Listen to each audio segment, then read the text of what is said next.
14 तारीख को इतिहास में पहले बार एक आंचलिक पार्टी का मास रैली में एक मुख्यमंत्री दूसरे राज्य से अपने कैबिनेट मिनिस्टर के साथ आएगा, हमारे तिपरासा के संग सॉलिडारिटी, एकता दिखाने के लिए।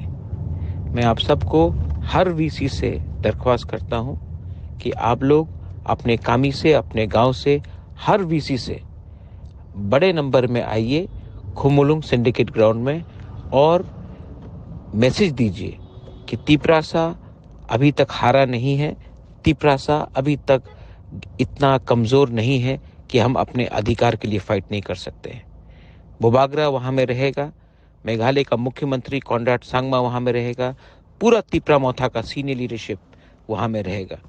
मैं आपको अर्ज करता हूँ, रिक्वेस्ट करता हूँ कि उस दिन तिपरासा बनकर और पार्टी बनकर नहीं, जाति बनकर बाहर निकलिए और अपना पावर दिखाइए।